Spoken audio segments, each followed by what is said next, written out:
Ahora mismo, mientras escuchas esto, aproximadamente el 15% de las personas en la Tierra llevan algo en sus venas que desafía la lógica evolutiva. Algo que los científicos aún no pueden explicar completamente. Se llama sangre RH negativa, y es uno de los enigmas más extraños de la biología humana. Aquí está lo que lo hace tan peculiar. Cada primate en el planeta tiene la proteína rhesus en sus glóbulos rojos. Los chimpancés la tienen. Los gorilas también.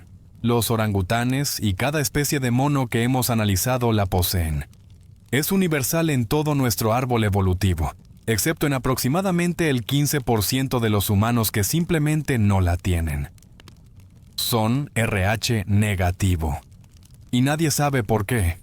Podrías pensar, vale, algunas personas carecen de una proteína, no es gran cosa. Las variaciones genéticas ocurren constantemente. Pero esto no es como tener ojos azules en lugar de marrones. No es una diferencia cosmética menor. Esto es algo fundamental, algo que afecta el embarazo, la resistencia a enfermedades, incluso si puedes recibir ciertas transfusiones de sangre sin morir. Y la distribución es extraña. En algunas poblaciones, la sangre RH negativa es increíblemente rara.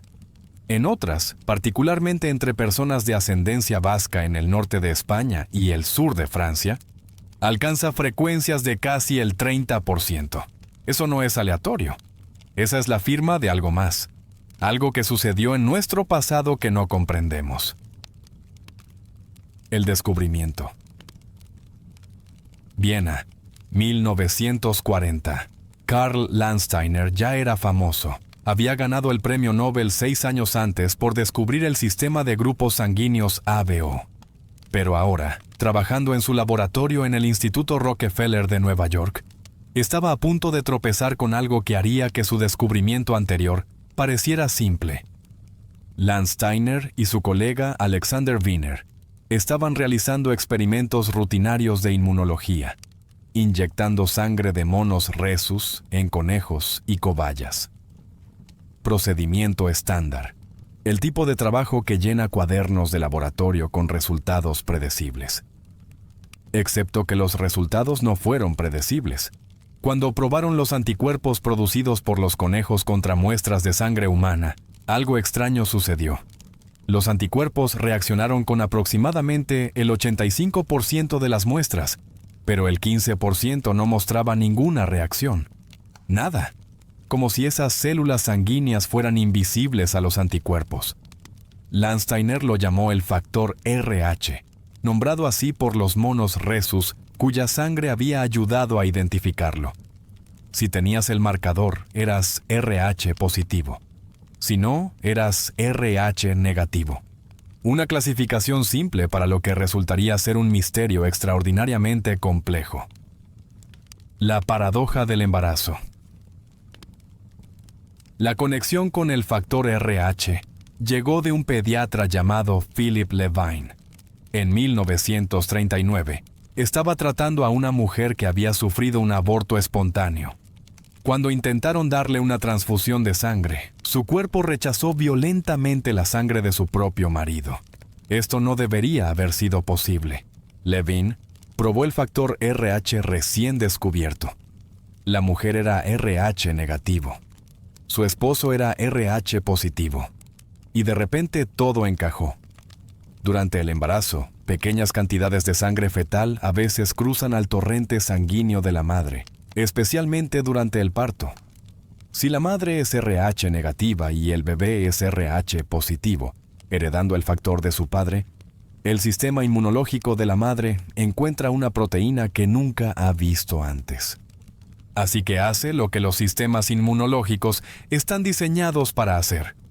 Monta una defensa. Crea anticuerpos. El primer embarazo suele ser seguro porque la respuesta inmune tarda en desarrollarse. Pero una vez que esos anticuerpos existen, no desaparecen. Y si el siguiente embarazo también produce un bebé RH positivo, esos anticuerpos cruzan la placenta y comienzan a atacar las células sanguíneas del feto. Piensa en eso por un segundo. La evolución se supone que optimiza la reproducción. Entonces, ¿Por qué la naturaleza crearía un tipo de sangre que hace peligroso el embarazo? ¿Por qué persistiría un rasgo genético que trabaja activamente contra un parto exitoso? No tiene sentido, a menos que la sangre RH negativa viniera de otro lugar, o evolucionara bajo circunstancias tan inusuales que las reglas evolutivas normales no aplicaban. El patrón geográfico. Cuando los investigadores comenzaron a probar sistemáticamente poblaciones en todo el mundo, encontraron algo que no tenía sentido evolutivo. El tipo de sangre RH negativo no estaba distribuido uniformemente. Se agrupaba. El pueblo vasco del norte de España muestra tasas tan altas como el 35% de RH negativo. Otras poblaciones europeas oscilan entre el 15 y el 25%. Pero en Asia, África, Australia y las Américas, entre poblaciones indígenas aisladas durante miles de años, la sangre RH negativa era extremadamente rara. En algunas poblaciones no existía en absoluto. Esta distribución geográfica sugería algo profundo. El rasgo RH negativo no era antiguo. Parecía ser relativamente reciente, quizás surgiendo en una población específica, y luego extendiéndose por Europa mientras permanecía raro o ausente en otros lugares. Los vascos no son inusuales solo por su sangre. Son inusuales en casi todo. Comienza con su idioma, euskara. No se parece a nada más en la tierra. No es español, no es francés, no está relacionado con ninguna lengua indoeuropea. Permanece solo. Una isla lingüística rodeada por un mar de lenguas indoeuropeas que barrieron Europa hace miles de años. Los vascos ya estaban allí, hablando un idioma que nadie más podía entender. Y todavía están allí, todavía hablando euskara, todavía llevando sangre RH negativa a tasas que desafían una explicación fácil. Teorías sobre el origen. Entonces, ¿de dónde vino? Este tipo de sangre que aparece solo en el 15% de la población global, pero alcanza el 40% en algunos grupos aislados.